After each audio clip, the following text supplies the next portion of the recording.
Thank you very much, Madam Chairperson. Your Excellencies, and may I start, Chairperson of the African Union, President of Angola, Your Excellency, Prime Minister of the Federal Democratic Republic of Ethiopia, and our host, Dr. Abiy Ahmed, Your Excellency, outgoing Chairperson of the African Union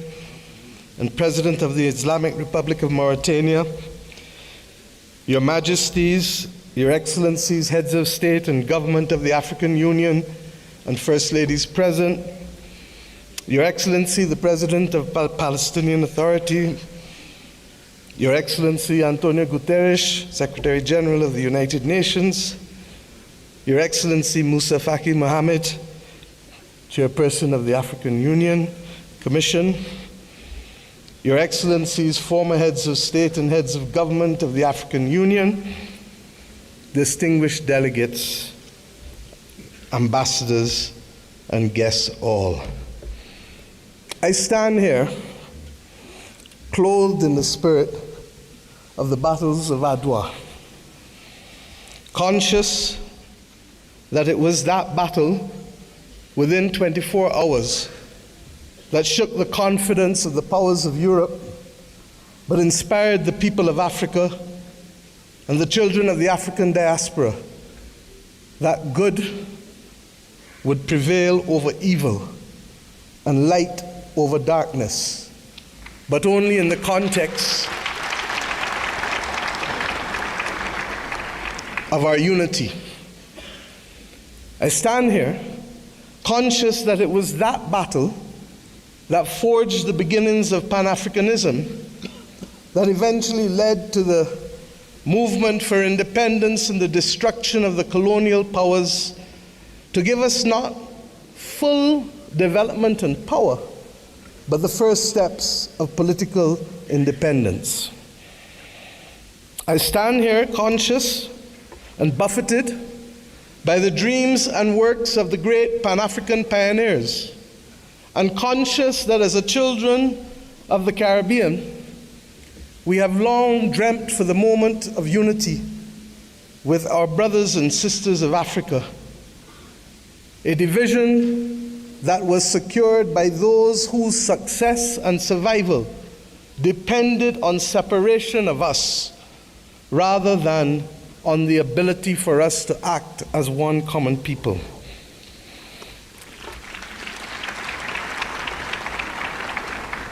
Our relationship, you can say, was embryonic, but regrettably, as long as it has been and as related as we have been, it has been sporadic. And it is up to us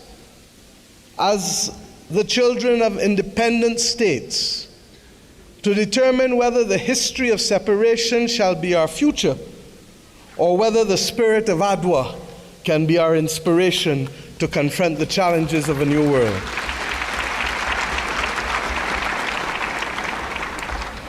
Yes, I stand here as a daughter of Africa. I stand here equally as a proud Prime Minister of Barbados, a country which is the first landmass that you reach after you leave this great continent of Africa, a country which became a hub for the wrong reasons, but today I come to Ethiopia to share with you in the African Union that we can be a hub now for the right reasons between our two peoples. I stand here as the proud chairman of CARICOM, the Caribbean community, recognizing that as a member of the 6th region of Africa, we have come to reclaim our Atlantic destiny.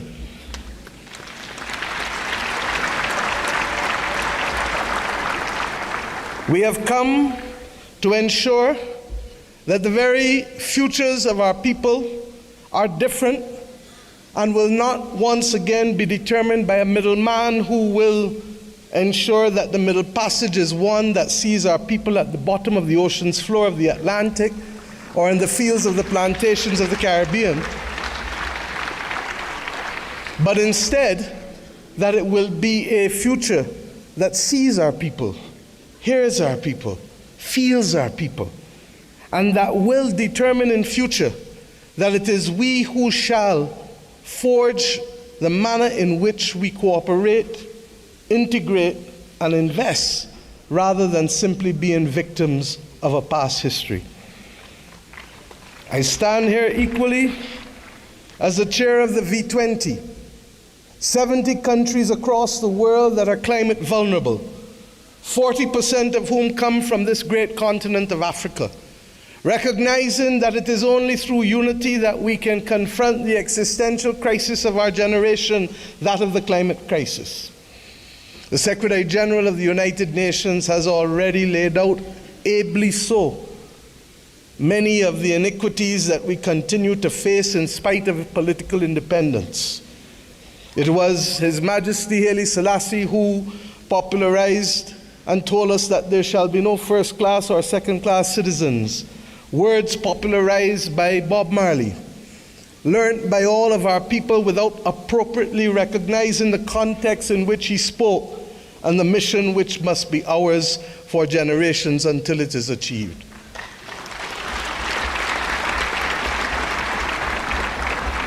He told us that there would be war if there were first-class and second-class citizens. He told us that there would be war if the color of our skin was more significant than the color of our eyes. And we see here in the continent the continued descent into conflicts born out of ethnicity differences, born out of a mad grab for resources, not invariably for our own benefit, but for the benefit of others who seek to use our people as pawns in the determination of their own future. But we stand here as proud people, and we have enough among ourselves to know the difference between right and wrong, and to forge a future that is not for a few, but for the many. Indeed, as the world confronts the climate crisis, it is the poorest of the poor who remain the most vulnerable to floods and droughts and hurricanes. It is the poorest of the poor, and soon to be the middle of the middle, who will no longer be able to access insurance and therefore to be able to forge ahead with development if we do not make changes. We have examples of a partnership that have worked for us, not just from the spirit of Adwa and the conquest and the rise of the Pan-Africanist movement in our history, but within recent times. During the COVID-19 pandemic, it was the African Union, under the leadership then of President Ramaphosa, and with the assistance of Dr. Tedros of the WHO, that recognized that the Caribbean, which was being marginalized by denial of access to basic therapeutics, basic medical equipment, to vaccines, that we should not be left as pariahs on the global landscape, but that our brothers and sisters in Africa would bring us through the Africa Medical Supplies platform to be able to ensure that we could secure for our own people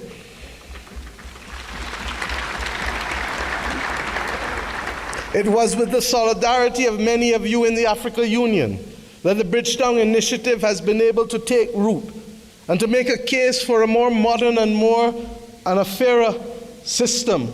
that allows us to be able to access finance and to be able to put in place measures that allow us to be able to pause our repayment of debt during the period of necessity for rebuilding after horrific climatic events. We have seen how partnership helps us. We do not need any more evidence. What is required of us is to lead the way to peace, to prosperity, and to justice. And the reparations which we call for the international community to be able to recognize, first and foremost, with that which we ask from each of our children: say sorry. Say sorry, and mean it.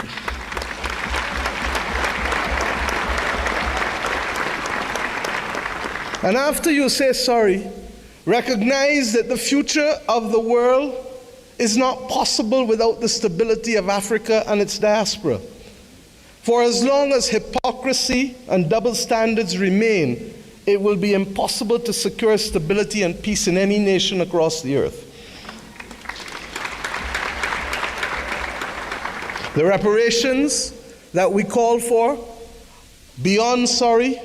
must be for fair access and development and compensation,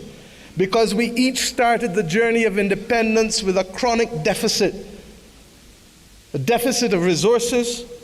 a deficit of fairness, a deficit of opportunity. And it is up to us, many of us in the second and third generation of independence, to be able to frame out fairly in a mature conversation what those reparations must look like if we are to attain justice and to inspire the young people of this world that good must always prevail over evil. But it is not only the reparations that we ask from the international community, because we ourselves must repair the damage that was foisted on us. The notion that transit visas, begging for them, must be the lot of our people in order to move across this world cannot be something that gives us satisfaction.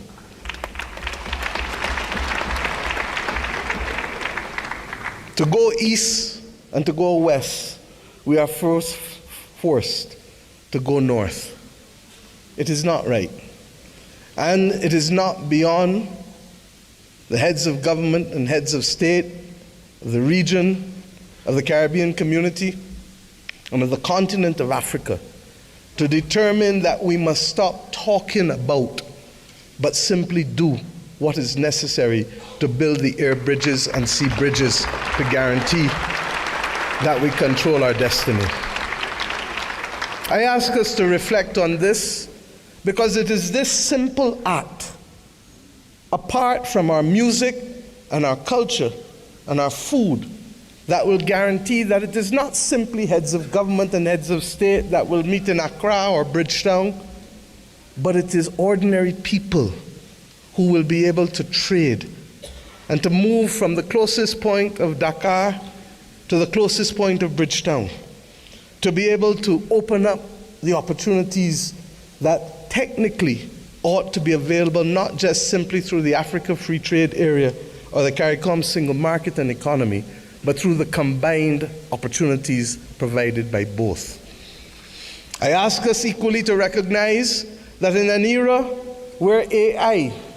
is threatening to redefine what humanity can do and even if we can survive, that it is not ours to be the victims once again of technology as we were with gunpowder, but it is for us to help shape the future of the world, because more often than not it is Africa and its people who have brought the humanizing forces to bear on civilization. And if we are to be the cradle of civilization, then we are to be the protectors of people and planet, of humanity as we go forward. And some watching on may say, how? And I say, how not? How not does a continent that has 40% of the world's minerals not be in charge of helping to secure the destiny and stability of the planet? How not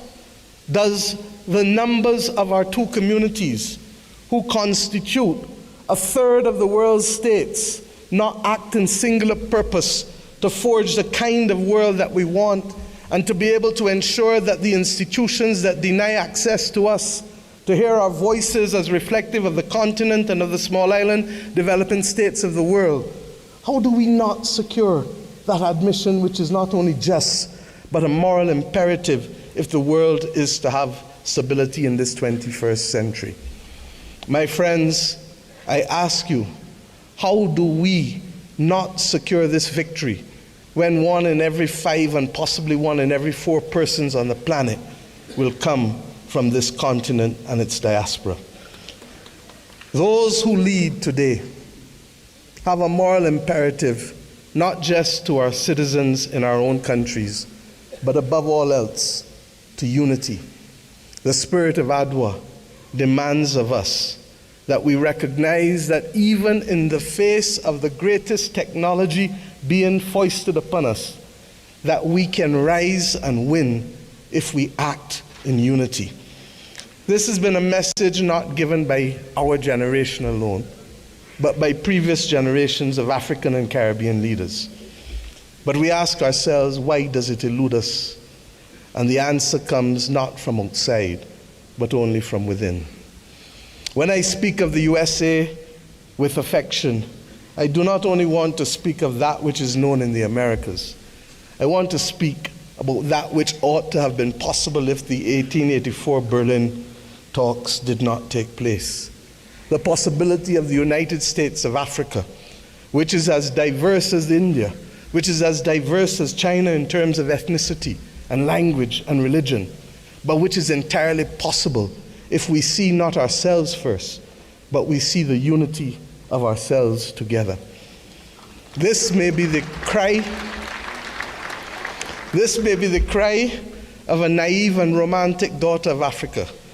But if that is the case, I prefer to die being a naive and romantic daughter of Africa than one who is cynical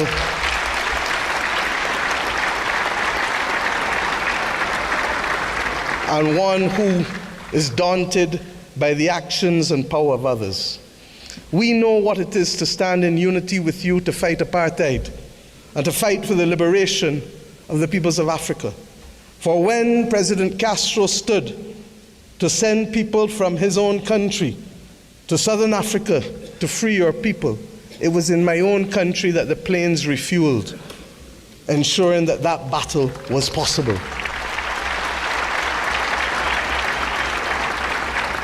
And when 100 years ago, almost, a Barbadian man and woman left our nation and left the United States to come here, Arnold and Mignon Ford, he wrote the anthem and lyrics of the anthem of the United Negro Improvement Association, UNIA, and his wife dared to establish a co-educational school here in Ethiopia, ensuring that boys and girls could receive education in a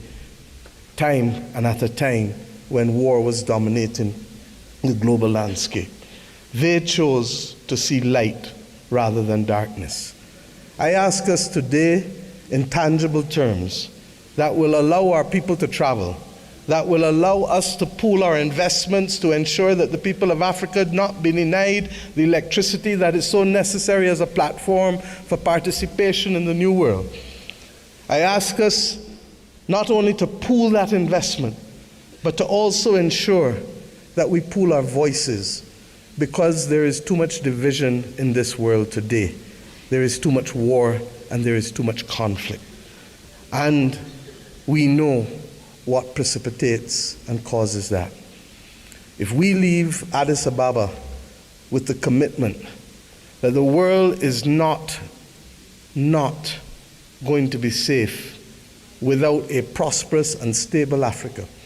then we understand what is the moral imperatives we must undertake in each of our countries to secure that unity of purpose and to secure ultimately the saving of the people and planet. I ask you today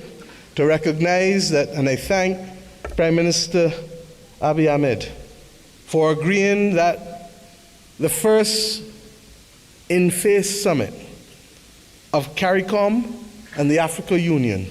should take place here in Addis Ababa on the 7th of September of this year of our Lord.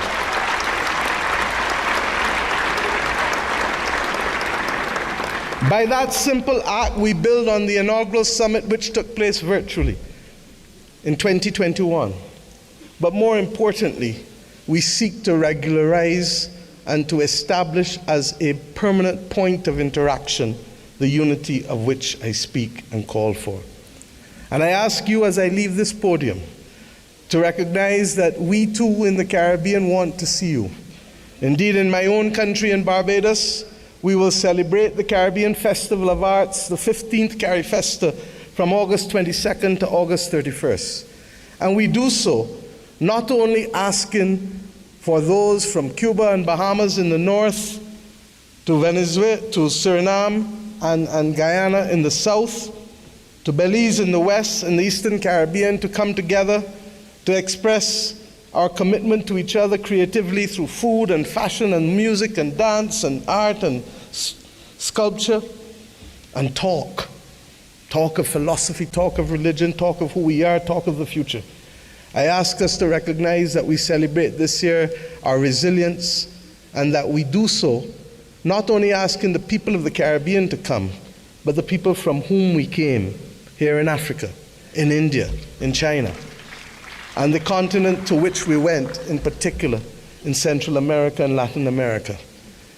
This is our moment to show the world that we were not simply apostrophes to the history and the modern history of humanity, but that truly we are the ones who can level the playing field and to create the opportunities that will allow the world to see people, hear people, and feel people, and to value the planet and its biodiversity at the very time when it is greatest in crisis. Let us remove the scars of history and be firm craftsmen of our fate, recognizing that the only people who can stop us now are we but ourselves. We have to emancipate ourselves from mental slavery and to build the future that our people want of us and to give them that pride that is theirs. And we must do so in the spirit and with the results of Adwa. Thank you.